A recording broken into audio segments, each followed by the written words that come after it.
Toss for India to win, and they made the most of it as Nagarajan Niranjana trapped Heather Knight in front for a single in the fourth over. It was 20 for 2 as Knight's opening partner Lauren Winfield ended her debut test innings on 8 when she edged a drive off the same bowler behind. 8 of the Indian players were making their test debuts in their first 4-day game since 2006, and what a start they made, with Charlotte Edwards in her 22nd test falling for 4 as the impressive Niranjana struck for a third time. There was plenty of swing on offer, and that brought about the downfall of Tammy Beaumont, who padded up to become the third LBW victim.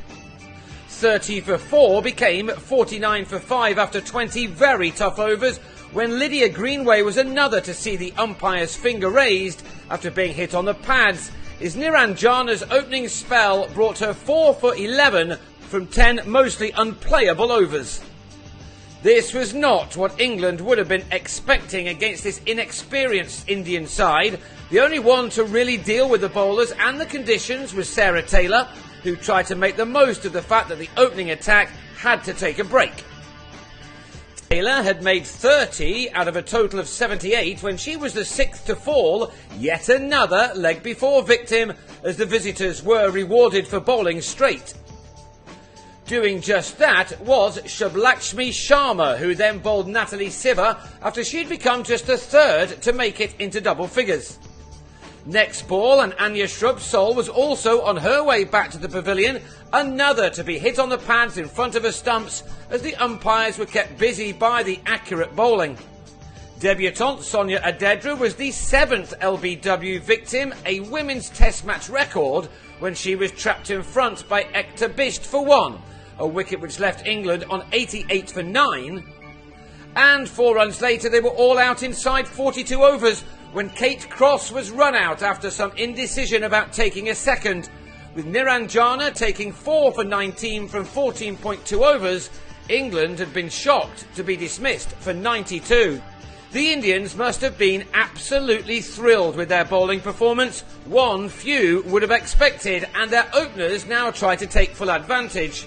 Tirush Kamini and Smriti Mandhana began the reply with a stand of 40 and 17, mostly untroubled overs, and it looked as if this was going to be a day dominated by their team. But to their immense credit, England came firing back once Jenny Gunn had Kamini very well taken behind by Taylor with her 5th delivery. It was the start of an outstanding spell. After Cross had bowled Poonam Rawat for a duck 3 overs later, Gunn and Taylor combined once again to remove Mandhana for 22, with the total now on 48 for 3. Gunn then struck again in her next over as the umpires, after a quiet spell, were called into action again. Mitali Raj was LBW for 4, before Karu Jain fell in the same way in the next over for a duck, Shrubsole with a wicket to her name for her efforts.